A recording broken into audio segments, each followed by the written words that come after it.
Como o tempo foi pequeno para pegar essas informações, não deu para tabular aqui uma coisinha para falar dos cargos de nível A, B, C, D e E, quantos que a UFO tem, quantos que a FAEP tem de vaga para poder fazer essa confluência. Então esse pessoal vai. Agora, prestem bem, a Universidade Federal de Uberlândia, ela é litisconsorte da FAEP, ou seja, tudo que a FAEP dever, a universidade vai ser obrigada a pagar, mas a FAEP só transfere a sua dívida para a universidade quando da sua insolvência. Então, como a FAEP vai acabar, meu amigo Carlos, os 170 trabalhadores que estão lá no campo estão demitidos do mesmo jeito. E aí, um curso de história que ampliou mais um período e contava ali com o nosso amigo Joãozinho, que é da FAEP e trabalha na secretaria, o Joãozinho vai indo embora, vai ficar sem funcionário. E a outra briga que a gente tem, porque aí eles pegam os alunos para trabalhar de bolsista como mão de obra escrava. Assim como a maior parte dos alunos aí de iniciação científica trabalha em pesquisa, trabalhando para o professor recebe das pesquisas, o aluno não vê nada, mas se o aluno reclamar, sabe o que acontece? Ele não entra no programa de pós-graduação que aquele professor estiver comandando. Quer um sistema de escravidão maior do que esse? Esses caras, com esse esquema, ganham mais do que o esquemão de confinar as pessoas na floresta da Amazônia lá, certo, os fazendeiros do Pará. Aqui o sistema de aprisionamento é maior do que lá. Então são essas as questões que eu queria colocar. Só lembrando umas questões, Marco, de como é que se muda algumas coisas. Por exemplo, a grande briga do pessoal era no pré-sal. A Petrobras vai explorar. Se a Petrobras explorar o pré-sal, sabe o que acontece? 49% do lucro do pré-sal vai para a iniciativa privada, porque 49% das ações da Petrobras é da iniciativa privada. Shell, Texaco e outros grupos.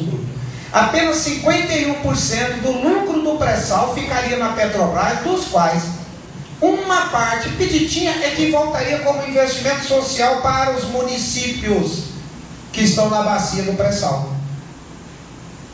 O governo Lula não conseguiu avançar em algumas coisas, meteu uma medida provisória e criou uma outra empresa,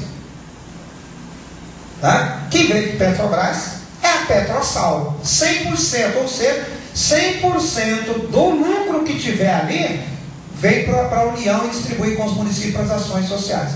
Essa empresa nova não tem pessoal. O que ela vai fazer? Ela vai terceirizar a tecnologia de exploração com a Petrobras e vai pagar uma merrequinha lá para a Petrobras para ficar daqui. Essa é a diferença. Se fosse Fernando Henrique, ele acabava de vender a Petrobras para poder explorar o pré-sal e não teria dinheiro nenhum para a nação. O Lula, o Edilson colocou aqui, né, ele foi um grande mascote aí do agronegócio. Para quem estava esperando tomar as fazendas e tudo mais fazer lá, o que ele fez? Ele deu um incentivo aí para o agronegócio, que virou um negócio de doido. Mas ele pegou uma parte também e jogou ali no meio, que ninguém quer falar. Na agricultura familiar, que os caras eram condenados, os jagunços tirando o pessoal das terras, na agricultura familiar, o orçamento do Fernando Henrique era 2 bi e o Lula fechou o seu governo com 14 bilhões.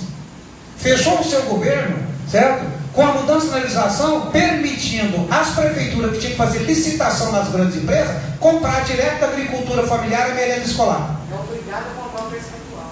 Entendeu? Então como é que a gente faz? Então tem essa questão. O problema maior é o seguinte: havia um chavão no serviço, porque assim, Lula traidor dos trabalhadores.